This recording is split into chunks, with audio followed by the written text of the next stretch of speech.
Hi everyone, Bear from Bear Reads Books. Welcome back to my channel, and I wanted to give you an update about how my Aussie April was going, and I hope your Aussie April is going really well. Mine is going very well.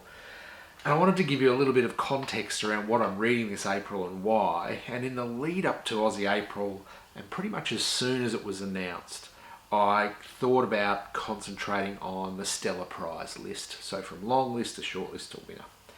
And I thought I'd make my way through as many of those as I could. And that started as soon as the Stella Prize was announced with the long list, and there were some great books in there.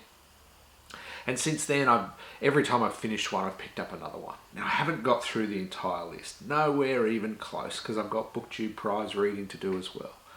But that's my focus for Aussie April. So if you're at a complete loss about what to read for Aussie April, and I know we're already halfway through April anyway, but if you are at a loss, you can't go past one of the best, if not the best, book prize for Australian authors, and that's the Stella Prize.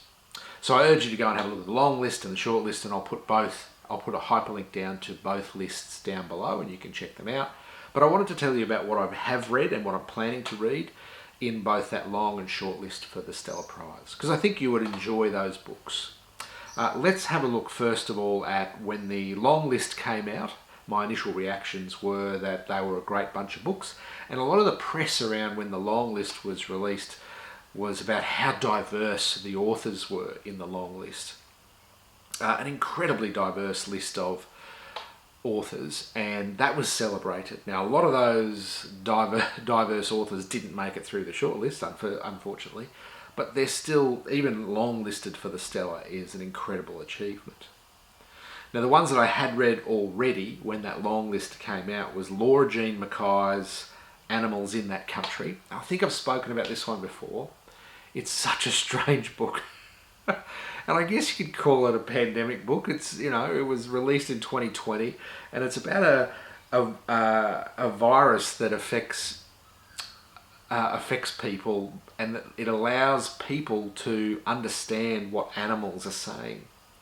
And as the virus takes hold and gets worse and worse, the people actually understand more and more of what the animals are saying to them. So you've got dingoes and birds and kangaroos and it's all centered around this Australian zoo. So it's a lot of native animals, and one particular worker that works at the zoo, and her experience is just trying to understand these animals. It's such a weird book, and I keep laughing because I still don't understand. I'm still not quite sure of the point. But, it was enjoyable without being amazing, and this particular one, Animals in That Country, has come from the long list and made it to the short list. I'm not 100% convinced of its appeal. I enjoyed the writing style and enjoyed the story, but the fact that I keep giggling whenever I talk about it, I'm not sure whether I make this, razor sharp social commentary on something, or whether it's just a weird ass book. I'd really like it just to be a weird ass book and leave it at that, but it's made it all the way to the short list of the Stella Prize. That is Laura Jean Mackay, Animals in That Country. Also on that long list is Stone Sky Gold Mountain by Mirandi Rewo, which is an amazing book about Chinese immigrants coming to Australia to work on the gold fields, and it is really good. I'm not going to say anything more than that. There's been lots of talk about Stone Sky Gold Mountain out there already. It's awesome. Please go read it. And it has also made it through to the short list. The other stuff that I have read from that long list is Fathoms, which is a book about whales, and it is really nice. The subtitle is Fathoms, The World in the Whale, and it's how we can understand how understanding whales can help us understand ourselves and understand nature in general. It's really interesting. It's very sciencey. So if you're thinking it's going to be really super engaging and easy to read, it's going to be a little bit more challenging than that. It is quite a sciencey level book, and it covers some pretty complex ground. But all in all, incredibly interesting about about how whales interact with us, about how we interact with whales, and what we have to teach each other. Really, really good. That is Fathoms: The World in the Whale by Rebecca Giggs. Also from that list, I have read, this was still on the long list, also from that list I have read A Lonely Girl is a Dangerous Thing by Jessie Tu. And this was probably, out of everything I've read so far, the standout. I thoroughly adored A Lonely Girl is a Dangerous Thing. I found it so sad. So sad. And unfortunately, it's the one that I'm mentioning that didn't make it through to the shortlist. I think a lot of commentary about A Lonely Girl was that the sex scenes were too frequent and too graphic. But when you see those sex scenes in the context of her loneliness, as the main character's loneliness, as a symptom of her loneliness, and that her need for love and attention and closeness, and that being the only way that she knows how to do that is these empty sexual relationships. When you see it like that, it becomes this achingly sad book about a girl who is terribly lonely. A very, very gifted woman. The main character is a world-class violinist and has practiced in her whole life and performed in front of audiences large and small all around the world, but she still feels lost, and she still doesn't feel good enough, and she still feels like people hate her, and all of these insecurities, and that causes her to be constantly looking for validation and constantly looking for someone to tell her that she's okay, or that she's normal, or that she's good enough. So she has all of these empty sexual relationships that she thinks is connection, but it's not, obviously. It's such an interesting psychological insight into a top performer in their field. And that is A Lonely Girl is a Dangerous Thing by Jessie Tu.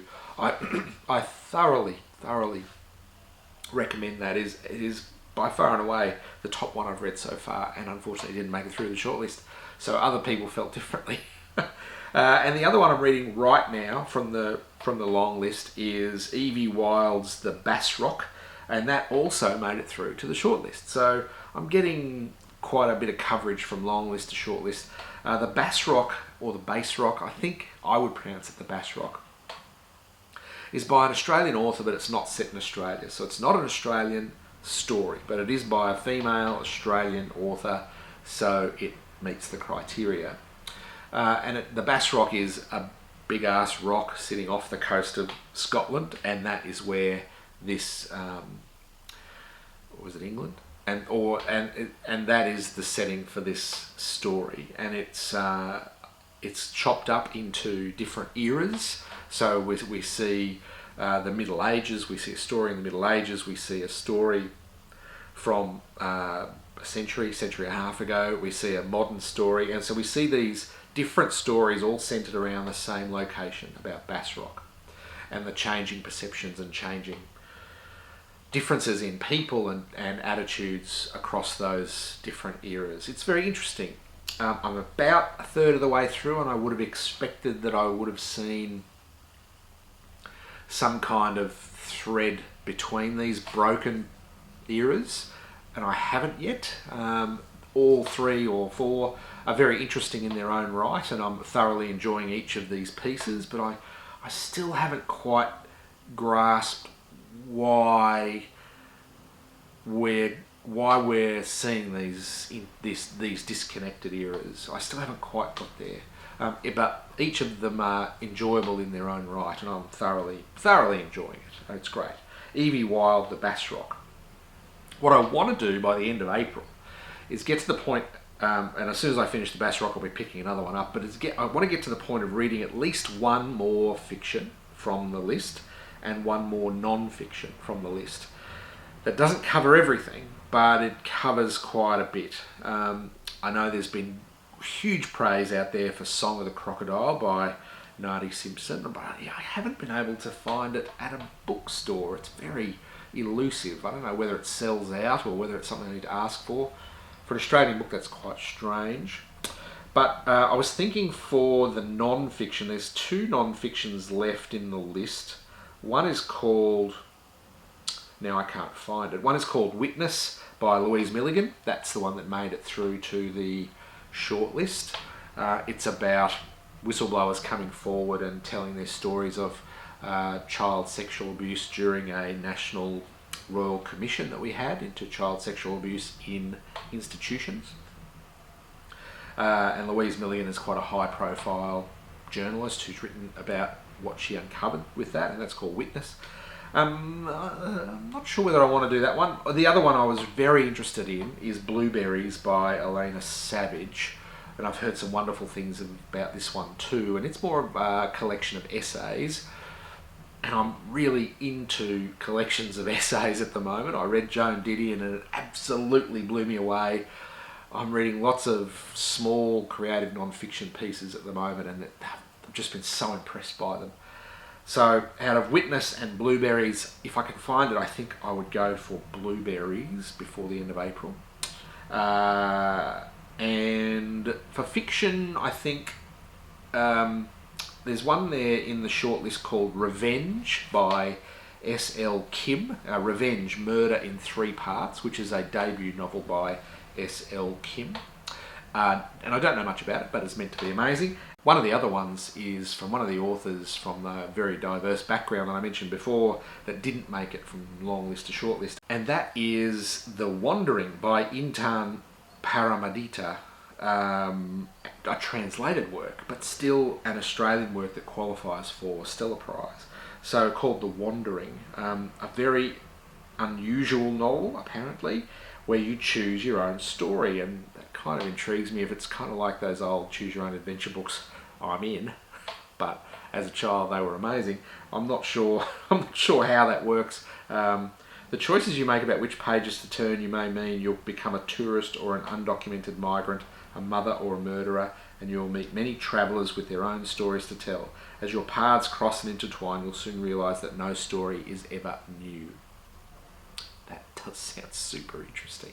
So if I can find it, The Wandering, I'd like to try. So at the very least, by the end of Aussie April, cover off, after I finish Bass Rock, cover off one more fiction, possibly S.L. Kim, or this, The Wandering, and one more non-fiction, possibly Blueberries by Elena Savage.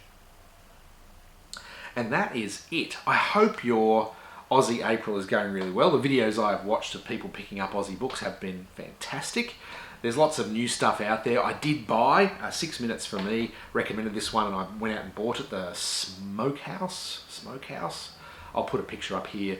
I went out and bought it after watching 6 Minutes for Me do a video about it, and it, again, short fiction, short stories jammed together. I think it's a collection of short stories or essays. So I bought that, Smokehouse, right there. So I've got plenty of Aussie stuff going on, and there is always new stuff coming out. So that is it. Enjoy the rest of your Aussie April, whatever you choose to pick up, and I will talk to you again soon. Thanks, bye.